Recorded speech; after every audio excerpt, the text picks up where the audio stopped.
Hello everyone. Once again welcome back to my YouTube channel at the rate of English Point Classes. मैं विपुल sir English गुरु और लेके आया हूँ आपके सामने वापस भारत इज़ माई होम, जो कि आपका रेनबो पार्ट 2 बुक की है, उसका पार्ट 2। जैसा कि पिछले वीडियो में हमने इसका पार्ट 1 डिस्कस किया था, जो कि एक प्रोज़ है, एक स्पीच है डिलीवर किया हुआ डॉक्टर जाकिर हुसैन का। तो काफ़ी लंबा है ये, तो एक साथ करना काफ़ी मुश्किल है आपके लिए और मेरे लिए भी, बिकॉज़ हमारा पर्पज़ है क्या, आपको समझ में आना चाहिए बिल्कुल अच्छे से, दिमाग में एक एक कॉन्सेप्ट, एक एक वर्ड बाय वर्ड एक्सप्लेनेशंस दिमाग में बैठनी चाहिए ताकि आपके रटने की बीमारी ख़त्म हो सके। सो चलिए अब हम स्टार्ट करते हैं अपना आज का पार्ट 2। उम्मीद करते हैं आपको अच्छे समझ में आएगी, और जिन लोगों ने पार्ट 1 नहीं देखा है वो प्लेलिस्ट में जाकर पार्ट 1 को पहले देख लें, क्योंकि अगर आप जब तक पार्ट 1 को नहीं देखेंगे पार्ट 2 समझना आपके लिए थोड़ी मुश्किल होगी, है ना। तो जैसा कि लास्ट वीडियो में हमने एक रफ बात किया था कि भारत इज़ माई होम जो है ये क्या है, एक स्पीच है, इसको याद रखना अच्छे से, एक स्पीच है। और इसके किसने इसको डिलीवर किया था, तो डॉक्टर जाकिर हुसैन ने इसको डिलीवर किया था। और कब डिलीवर किया था, जब उन्होंने ओथ लिया था, यानी कि शपथ लिया था, किस रूप में, इंडिया के प्रेसिडेंट के रूप में, है ना। और हमने ये भी बात किया था पिछले बार कि इंडिया के प्रेसिडेंट बनने से पहले उन्होंने बिहार के गवर्नर यानी कि बिहार के राज्यपाल के रूप में भी अपनी सेवाएं दी थी। बिहार में उन्होंने एज ए गवर्नर वर्क किया था, और आपको मालूम था कि वो एक बहुत ही ग्रेटेस्ट फ्रीडम फाइटर भी थे और इमिनेंट क्या थे, एजुकेशनिस्ट यानी कि शिक्षाविद भी थे, प्रख्यात शिक्षाविद भी थे। तो उनके बारे में याद रखना है कि इंडिया के वो 3rd प्रेसिडेंट थे, है ना। और उसके पहले उन्होंने बिहार में एज अ गवर्नर भी सर्व किया था। भारत इज़ माई होम जो है वो क्या है, एक स्पीच है जो कि डॉक्टर जाकिर हुसैन ने दिया था। और कब डिलीवर किया था, कब दिया था, तो जब उन्होंने शपथ लिया था as the 3rd president of India. और आपको बिल्कुल अच्छे से इस एक एक वर्ड को ध्यान से सुनना है और ध्यान समझना है। तो चलिए अब हम अपना जो नेक्स्ट स्लाइड है उसको स्टार्ट करने की ओर बढ़ते हैं। आई होप कि आप ध्यान से सुनेंगे और अच्छे से समझेंगे ताकि आगे आपको कोई प्रॉब्लम्स नहीं आए। तो ओके, लेट्स स्टार्ट। अभी देखिए इसमें फर्स्ट क्या है कि जब उन्होंने स्पीच देना शुरू किया तो सबसे पहले उन्होंने क्या कहा, उन्होंने जो अपनी स्पीच की शुरुआत की, लोगों को संबोधित किया, एड्रेस किया, तो क्या बोला कि I must confess that I am overwhelmed by the trust my people have placed in me by electing me to the highest office in the land. मतलब क्या है, देखिए सबसे जो फर्स्ट लाइन उन्होंने स्टार्टिंग किया वो क्या बोला कि आई मस्ट कॉन्फेस। आई यहाँ पे कौन है, डॉक्टर जाकिर हुसैन है। आई मस्ट, अब देखिए मस्ट का यूज़ किया, आपको मालूम है कि मस्ट एक मॉडल है, क्या है, एक मॉडल है। और आपको मालूम है कि इंग्लिश ग्रामर के अंदर टोटल मॉडल्स कितनी है, 13 मॉडल्स है। मैं ये चाहता हूँ कि हम जो ग्रामर हमने जो पढ़ा है या जो सीखा है उसका यूज़ लिटरेचर के अंदर भी जहाँ जहाँ पे आए तो हम उसको थोड़ा सा एक बार रिकॉल करें, एक बार समझें, ताकि हमको उसका यूज़ समझ में आए। तो मस्ट क्या यूज़ क्यों करते हैं हम लोग, कोई चीज़ का कंपल्सन को दिखाने के लिए, है ना, कि बिल्कुल ज़रूर से। तो बोले कि आई मस्ट कॉन्फेस, कॉन्फेस का मतलब होता है स्वीकार करना, कि मुझे, मैं स्वीकार करता हूँ, मुझे स्वीकार करने में कोई दिक्कत नहीं है। डैट कि आई एम ओवरवेल्म्ड, है ना, ओवरवेल्म्ड का मतलब क्या, बहुत ज़्यादा एक्सेस, खुश होना, प्रसन्न होना, अंदर से उत्साहित फील करना। बाय द ट्रस्ट, मतलब ओवरवेल्म्ड क्यों हैं, अति उत्साहित क्यों हैं, बहुत ज़्यादा खुश क्यों हैं, उस ट्रस्ट की वजह से, उस विश्वास की वजह से। माई पीपल, यहाँ माई पीपल किसको बोल रहे हैं, पीपल ऑफ इंडिया, भारतीय लोगों को, है ना, इंडियंस को, कि the trust my people have placed in me. देखिए प्लेस का मतलब दिखाना, रखना, मतलब वो खुश इस बात से हैं, प्रसन्न इस बात से हैं, ओवरऑल इस बात से है कि यहाँ इंडियन लोगों ने, जो भारत के लोग हैं, जिसको बोल रहे हैं माई पीपल, मेरे लोग, मेरे अपने लोग हैं, उन लोगों ने जो मेरे अंदर विश्वास दिखाया। और वो विश्वास कैसे दिखाया, बाय इलेक्टिंग में। देखिए इलेक्ट का मतलब होता है किसी को चुनना। आपके सामने जब कुछ ऑप्शंस होता है ना, जो नेता वगैरह हमारे सारे बहुत चुनाव के अंदर खड़े होते हैं, बहुत से कैंडिडेट्स होते हैं, उसमें किसी को हम चुनते हैं, तो डैट इज़ कॉल्ड इलेक्ट। तो बोला कि लोगों ने मुझे अंदर विश्वास कैसे दिखाया, तो मुझे चुनकर, मुझे इलेक्ट कर, है ना, किस रूप में इलेक्ट किया, to the highest office in the land. या लैंड का सेंस क्या है, इंडिया, भारत से, कि इस भारत भूमि का जो सबसे हाईएस्ट ऑफिस है। तो आपको मालूम है कि प्रेसिडेंट का जो रैंक है ना, या प्रेसिडेंट जो है वो इंडिया का फर्स्ट, हम लोग बोलते हैं, सिटीजन, नागरिक होता है।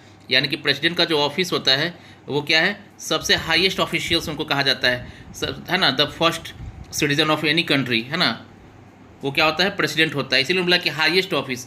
तो हाईएस्ट ऑफिस से क्या सेंस है कि सबसे टॉप मोस्ट रैंक, सबसे टॉप मोस्ट ऑफिस वो कौन सा है, प्रेसिडेंट का ऑफिस, यानी कि राष्ट्रपति का ऑफिस। तो मतलब समझ में आई बात आपको पूरी, कि पहले तो हम देखिए, मैंने बोला है आपको बार बार कि वर्ड बाई वर्ड एक्सप्लेनेशन, तो हम एक बार पहले पूरे वर्ड्स को क्लियर कर दें आपको। मैंने बोला कि आई यहाँ पे किसके लिए है, तो डॉक्टर जाकिर हुसैन के लिए है ना। और मस्ट क्या है, तो एक मॉडल है जो कि आपका 13 मॉडल्स होता है। कॉन्फेस मतलब स्वीकार करना, मानना, एक्सेप्ट करना। डैट की ओवरवेल्म का मतलब क्या है कि बहुत ज़्यादा खुश होना, एक्साइटेड होना, है ना। ओवरवेल्म का मतलब मैंने बताया आपको क्या, कि बहुत ज़्यादा खुश होना। ट्रस्ट है ना, ट्रस्ट का मतलब क्या है, विश्वास। और यहाँ बोला कि माई पीपल हैव प्लेस, मतलब मेरे अंदर जो दिखाया उन लोगों ने, विश्वास, भरोसा जताया। और इलेक्ट मतलब चुनना, हाईएस्ट ऑफिस को इसको इंडिकेट कर रहा है, प्रेसिडेंट के ऑफिस को, है ना। तो आपको क्लियर है कि ये फर्स्ट जो आप स्लाइड देख रहे हो उसमें क्या समझा, कि जो स्पीच दे रहे हैं उन्होंने सबसे पहले यही बात बोला कि आई मस्ट कॉन्फेस, मैं इस बात को स्वीकार करता हूँ, मुझे गर्व हो रहा है स्वीकार करते हुए। मस्ट का यूज़ किया, मतलब बिल्कुल खुश होकर इस चीज़ को एक्सेप्ट कर रहा है कि मैं बहुत काफ़ी खुश हूँ, मैं काफ़ी प्रसन्न हूँ। किस वजह से प्रसन्न हूँ, वो प्रसन्न इसलिए नहीं है कि वो राष्ट्रपति बन गया। प्रसन्नता का कारण क्या है कि इंडिया के लोगों ने, भारत के नागरिकों ने, है ना, उनमें विश्वास दिखाया और उनको इस लायक समझा, उनको चुना, और उनको चुनकर इंडिया का जो सबसे टॉप मोस्ट ऑफिस है यानी कि प्रेसिडेंट का ऑफिस, वहाँ उनको पहुँचाया। तो आई होप कि आपको बिल्कुल यहाँ तक सारा कुछ क्लियर है। तो चलिए हम आगे बढ़ते हैं अपने नेक्स्ट स्लाइड की ओर। अब देखिए सेकेंड जो पार्ट है उसमें क्या है कि doctor Radhakrishnan brought to the presidency a mental equipment, a degree of erudition and wealth of experience rarely to be found anywhere। अब बोला कि देखिए राधा कृष्णन जो है बाकी पॉलिटिशियन की तरह नहीं थे, ये कोई राजनेता नहीं थे, कोई पॉलिटिशियन नहीं थे। आपने शुरू में उनके बारे में पढ़ा कि वो एक इमिनेंट एजुकेशनिस्ट थे, एक प्रख्यात शिक्षाविद थे, एक फ्रीडम फाइटर थे। तो संघर्ष ऑलरेडी उनके अंदर था और एक अच्छे प्रख्यात शिक्षक थे, शिक्षाविद थे। तो आप यहाँ समझ सकते हैं कि वो काफ़ी एक जाने माने, है ना। उन्हीं के नाम पे हम लोग टीचर्स डे को सेलिब्रेट करते हैं। तो बता रहा क्या कि जो जाकिर हुसैन, वो बता रहे हैं डॉक्टर राधा कृष्णन का जिक्र कर रहे हैं, क्योंकि हमने पीछे ही पढ़ा था कि डॉक्टर जाकिर हुसैन भी एक प्रख्यात शिक्षाविद भी थे। तो एक शिक्षाविद एक अपने आइडियल के बारे में बात कर रहे हैं, किसके बारे में, राधा कृष्णन के बारे में, कि डॉक्टर राधा कृष्णन जो है वो ब्रॉट टू द प्रेसिडेंसी, मतलब इस प्रेसिडेंसी में यानी कि यहाँ पर जो राष्ट्रपति भवन है वहाँ पर क्या लेके आए, एक मेंटल इक्विपमेंट। इक्विपमेंट समझते ना, औजार, कोई चीज़। तो मेंटल इक्विपमेंट का मतलब क्या हुआ कि एक मानसिक सोच लेकर आए वो। तो एक शिक्षित आदमी जब आएगा तो वो देश को शिक्षित करने के लिए सोचेगा, देश का विकास करने को सोचेगा। A degree of erudition and wealth of experience, मतलब एक अच्छा सोच और पूरा वेल्थ ऑफ एक्सपीरियंस, एक अनुभव का पूरा ज्ञान, है ना। वेल्थ, वेल्थ होता है ना धन, तो इस वेल्थ ऑफ एक्सपीरियंस का मतलब क्या हुआ कि पूरा एक ज्ञान लेकर आए, वो अनुभव लेकर आए। Rarely to be found anywhere, और आप समझते हैं रेयरली मतलब क्या है, दुर्लभ, जो कि नॉट कॉमन, है ना। मतलब इतना इस तरह का धनी व्यक्ति, मानसिक सोच का धनी, अनुभव का धनी, शिक्षित, ऐसा व्यक्ति रेयरली ही कहीं मिलेगा। During a life time devoted to the pursuit, देखिए प्योरसीट का मतलब क्या है, खोज, सर्च, और डिवोट मतलब क्या होता है, समर्पित करना। The during a life time devoted to the pursuit of knowledge and truth, मतलब पूरे जीवन समर्पित रहें किस चीज़ में, खोज में। किसके खोज में, नॉलेज, ज्ञान, और ट्रूथ यानी कि सच्चाई। He has done more than probably any other man to bring out and explain Indian philosophical। क्या बोल रहा है कि देखिए he has done more than probably, मतलब जितना प्रोबेबली, जितना संभव है, जितना शायद हम सोच सकते हैं, उससे भी ज़्यादा उन्होंने किया। Any other man to bring out, कि और भी कोई अगर ऐसा सोचता है या करता, उससे भी ज़्यादा उन्होंने काम को किया। ब्रिंग आउट एंड एक्सप्लेन, उन्होंने सामने लेके आए, है ना, कोई भी जो किस चीज़ को सामने लेके आए, इंडियन फिलोसफिकल को, है ना, और एक्सप्लेन किया, उसको क्या किया, समझाया। यानी कि देखिए जो सेकंड जो पार्ट हम यहाँ देख रहे हैं, सेकंड जो स्लाइड देख रहे हैं, इसमें डॉक्टर जाकिर हुसैन ने राधा कृष्णन के बारे में चर्चा की है। आपको मालूम है कि राधा कृष्णन एक बहुत अच्छे शिक्षक थे, उन्हीं के याद में हम लोग टीचर्स डे भी सेलिब्रेट करते हैं। तो बोला कि राधा कृष्णन जो थे वो मेरे आदर्श एक तरह से, किसके, डॉक्टर जाकिर हुसैन के।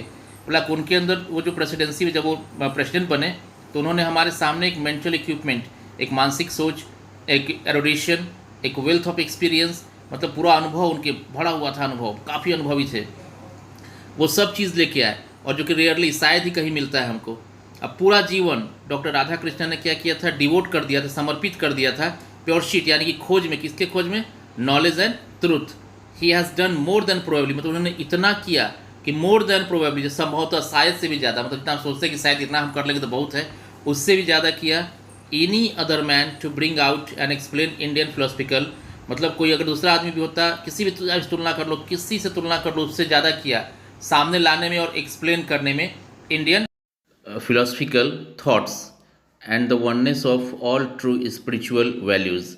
मतलब कहने का सेंस क्या, उन्होंने हमेशा प्रयत्न किया, पूरा कोशिश किया कि जो भारतीय फिलोसफिकल थॉट है, जो भारत की दार्शनिक सोच है ना, उस चीज़ को वो सामने लेके आए ताकि पूरा वर्ल्ड भारत के आगे नतमस्तक हो, भारत की ओरिजिनल ताकत को समझ सके, जान सके।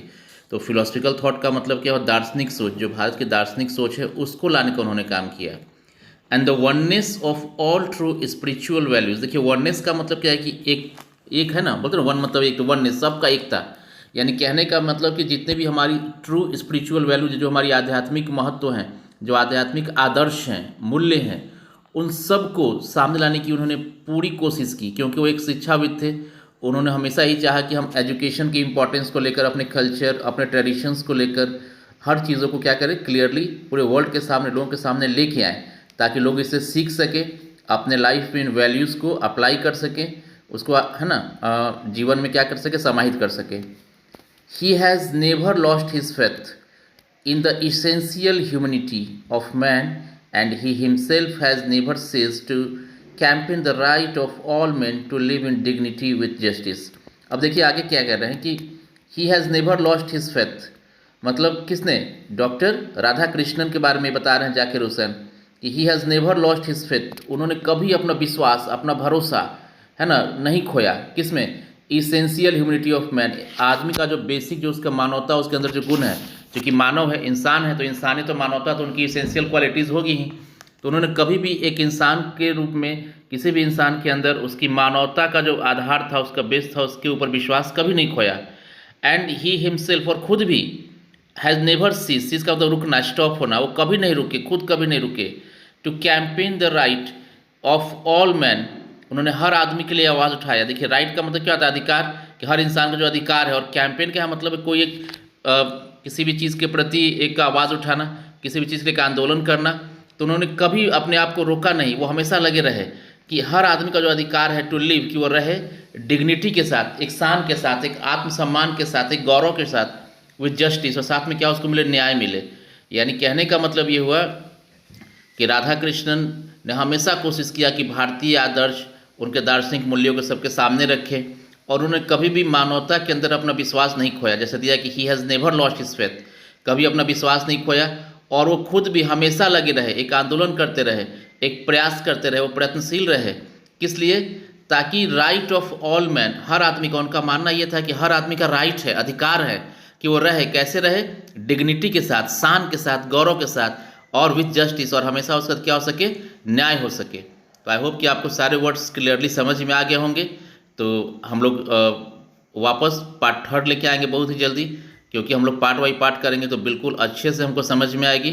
थैंक्स फॉर वाचिंग, और अगर आपने सब्सक्राइब नहीं किया है चैनल को सब्सक्राइब करें, लाइक करें, शेयर करें, और जितना ज़्यादा से ज़्यादा हो सके कमेंट्स, पॉजिटिव कमेंट्स दें, ताकि आपके लिए और बेटर वीडियोज़ आ सके। Okay, thanks.